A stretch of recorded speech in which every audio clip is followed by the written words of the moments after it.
stammered, words would fail, yet through him God split the veil. He spoke with power, led the way, though his tongue would sometimes stray. Although we are made strong, in the hands of God they belong. Every flaw, every scar becomes a light, he makes them stars. Hello, viewers, and welcome again to another episode of our of a stream of episodes of different topics underneath the umbrella of autism. And so we want to discuss with you in this episode, which I believe this is episode number 6, on a very complex topic. I won't say what it's about. I'll let our special guest mention it to you, but I want to welcome you all, those who have been watching our videos, our episodes. Thank you so much. And again, I will share our special guest, Maryruth, who has been sharing with us different topics under the umbrella of autism. And again, if you love someone with autism, as I do, you would want to be clear in these topics that we're sharing with you. And even though maybe you're not too sure of the studies that are done with certain topics that we're talking about, do your own research, and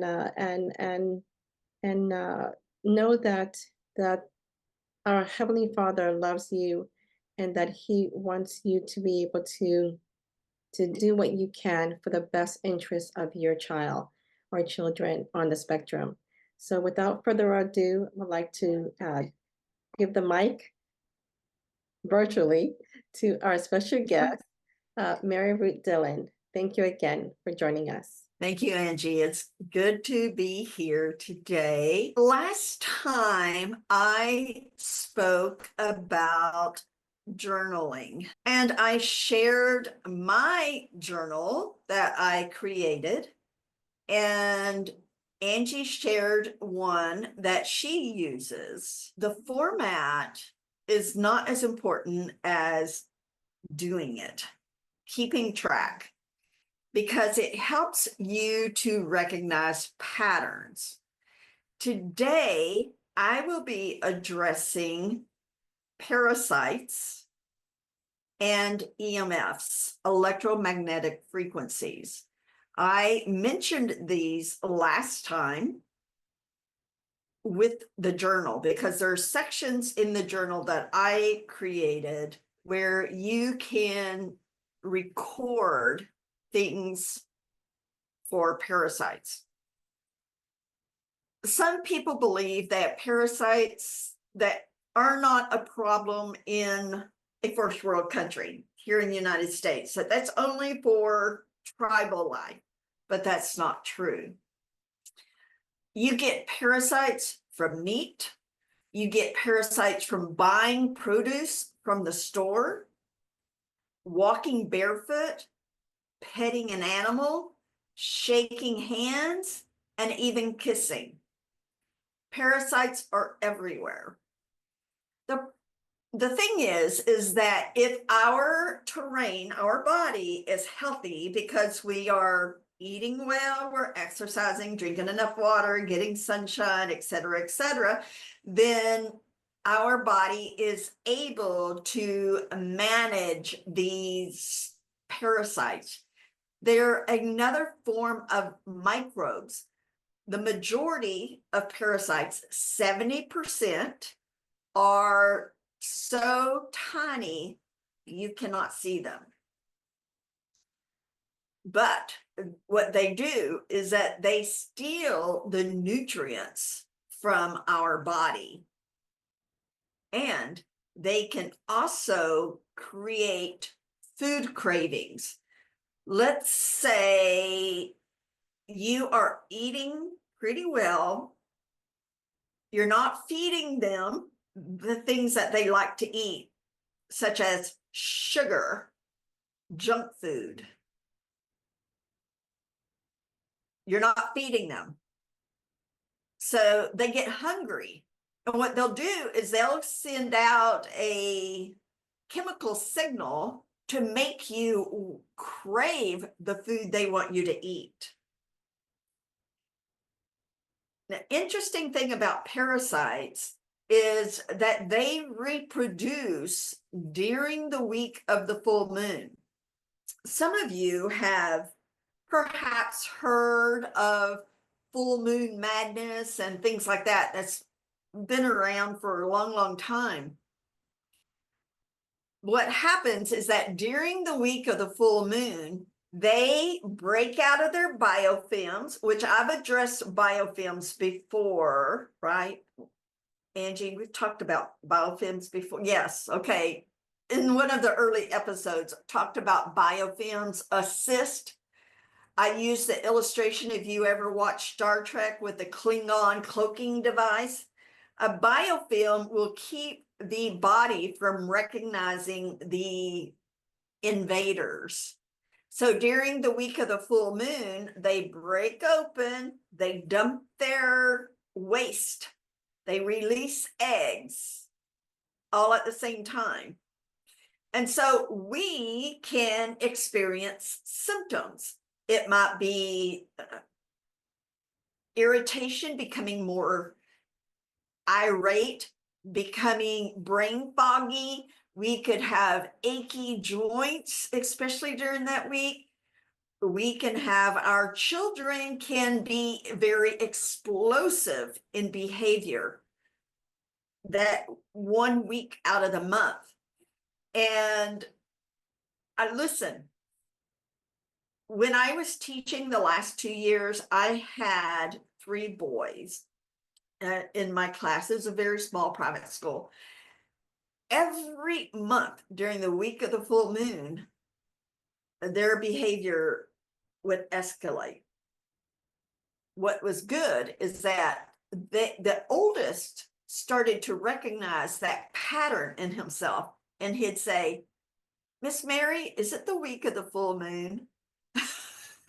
And I'd, yes. Oh, okay, because I'm having trouble concentrating and I can't remember anything today. Yes. So these parasites can negatively affect our health.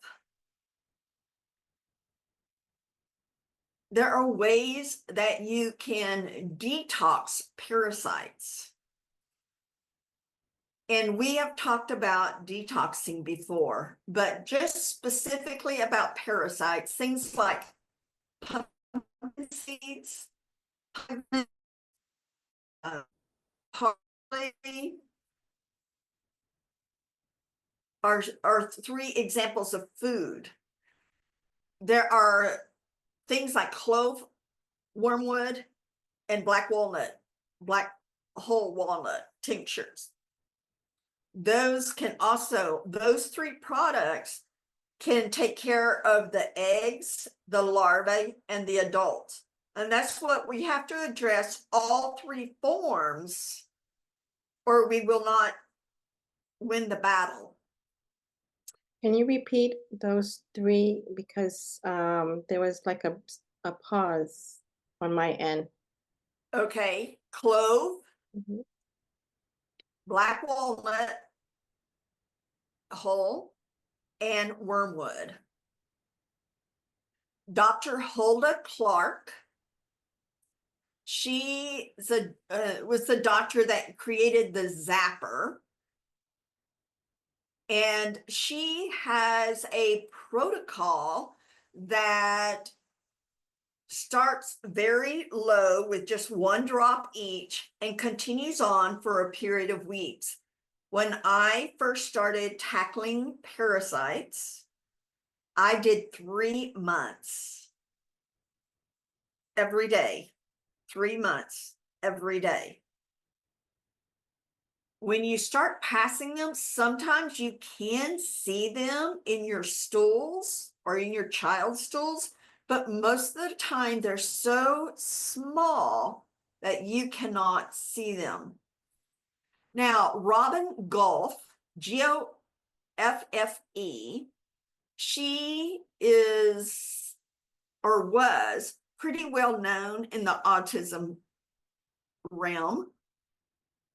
One thing that she did is that she talked about the parasites that are regularly found in children with autism. And she doesn't anymore, but she used to give calendars out each month about what to expect with behavior. So some children will react more during the week of the new moon, and some react more during the week of the full moon. So if I were to begin a parasite cleanse, I would start during the week of the new moon and then continue for 3 months. After a 3-month period, if there's been a significant reduction in symptoms, then I would do maintenance during the week of the full moon. I would daily take things like pumpkin seeds, stuff like that, as far as food. But as far as using the 3 tinctures that Dr. Clark recommends, after the 3 months, if there's a significant reduction of symptoms during that full week, then I would just use those during the week of the full moon. But I would continue full time every day until there was a significant reduction in symptoms. I personally don't believe you can get rid of all of them all at once, because we are being exposed to them all the time. One thing that Robin Gulf said is that they are included in the you know what's, okay? And so some of them can get quite big. Some people think that parasites are the cause of all disease. Dr. Hilda Clark says all disease stem from parasites and poisons, toxins. The more I learn, the more I agree with this mindset. I believe that parasites are connected with cancer, with a lot of behavior issues, along with toxins. It's not just parasites, it's toxins too, because that's what feeds the parasites. If you are eating very clean and not giving them food, then it's easier for your body to keep them in check.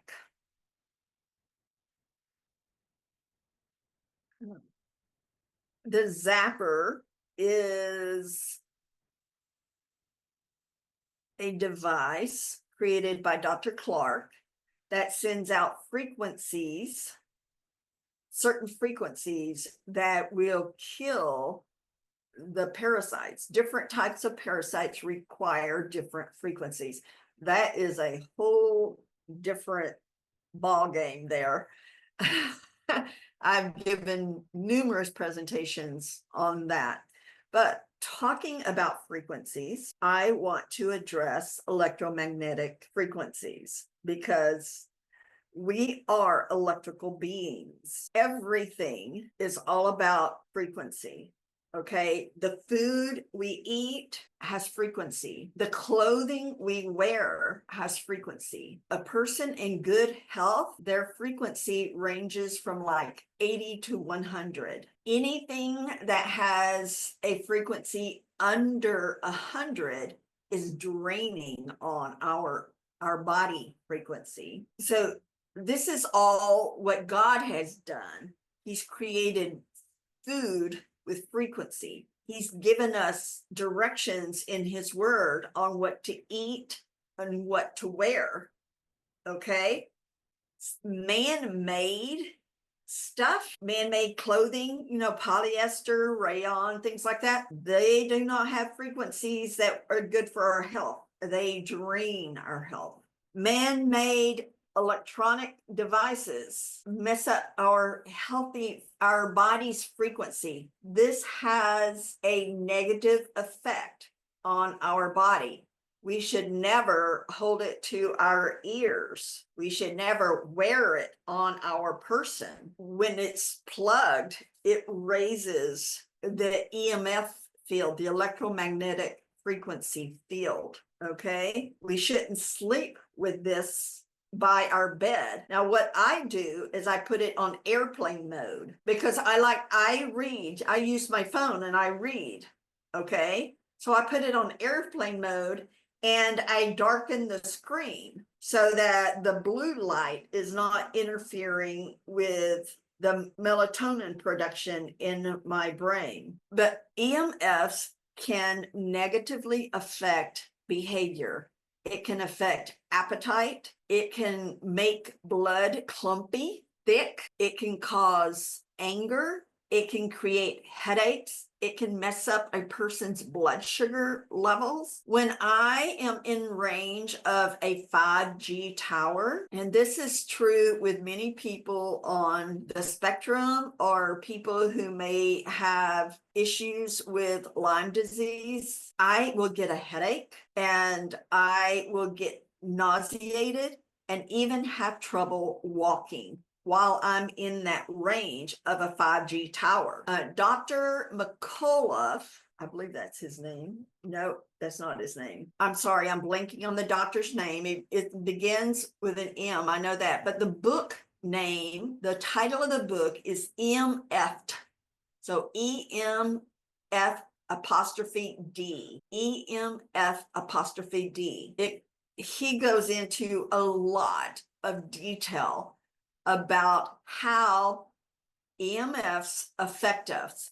And he says that people with autism are more sensitive to EMFs.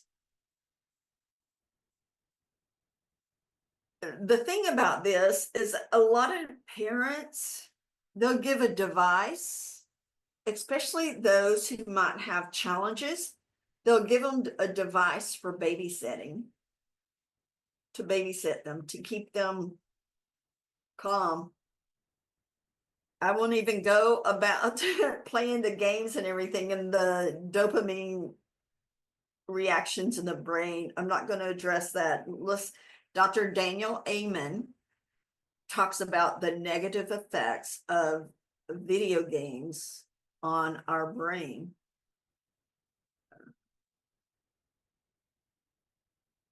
But those are some resources. There's another book called Dirty Electricity. They have known the effects of this from the 50s and 60s. In fact, they stopped collecting data in the 70s because they were seeing the uptake of all sorts of cancers and chronic health issues as electricity was moving from the city out into the rural areas, to the farms and everything.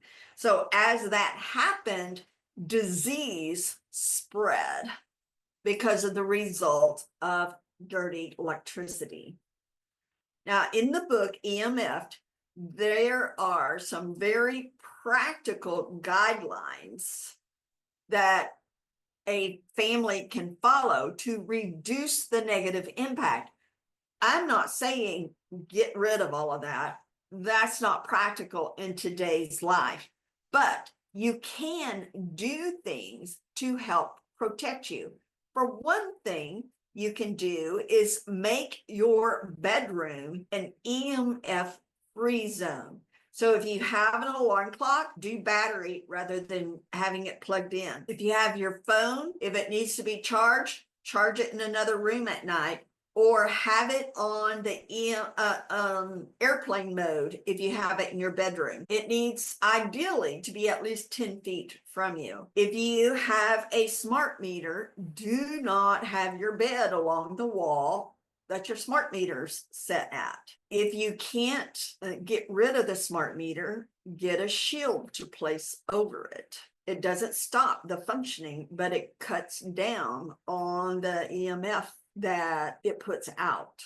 There's many other things. There's another guy, you can look him up on YouTube, and he gives a lot of information about EMFs and their effect on our health, especially our brain. And his name is Blaylock. I think it's Ryan Blaylock, but if you do EMF Blaylock, he should come up. I recommend his information all the time. He has a company that actually goes out to homes and helps people make the changes to reduce the EMF field. Grounding is wonderful. To ground, you can walk barefoot on the outside. You can touch trees.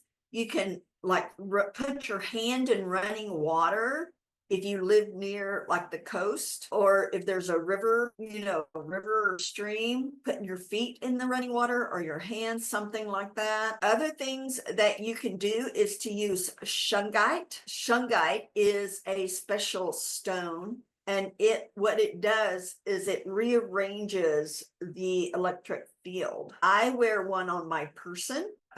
You could put it like near your router, not on top, because then it messes up your internet. But if you put it beside it, it doesn't mess with the internet, but it helps in reducing the negative EMF field. There are devices that you can put in your home that reduces the negative effects. They can be a bit spendy. One thing that's very, very popular are grounding mats and sheets. Unless you are ground to the earth, they are not beneficial. We do not want to ground ourselves to the house. And that's what most of these are for. And basically, you become an antenna. And that is not a good thing. So as I mentioned, I have a number of presentations on the topic of EMFs and frequencies, both from how they can harm us. Man-made is harmful. God-made is beneficial. So you can contact me for more information at healing@kindlingdreams.com. I am in the process of uploading my various trainings to Patreon, and so they'll be available for anyone who wants to access them. I think that's all I can think of right now that is really, really important. This is not something just to ignore. This is something we definitely need to be proactive about. I turn things back to you, Angie. As you mentioned about grounding, it kind of reminded me, but it actually reminded me of a previous a latest interview I had with another couple who live in the country, and the husband, for the viewers who might have seen that interview with Pastor Adrian and his wife Laurel and their son Daniel, did talk about having an internet cable because they were concerned about the Wi-Fi and the frequency that they experienced with their son having.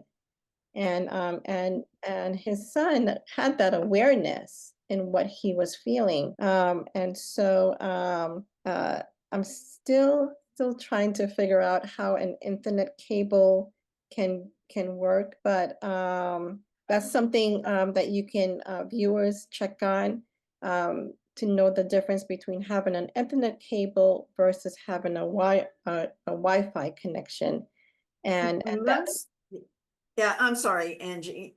Most routers have an option. You can put an Ethernet cable there and then just route it, either route it like along the baseboard, or I've seen some people will route it up over in the ceiling.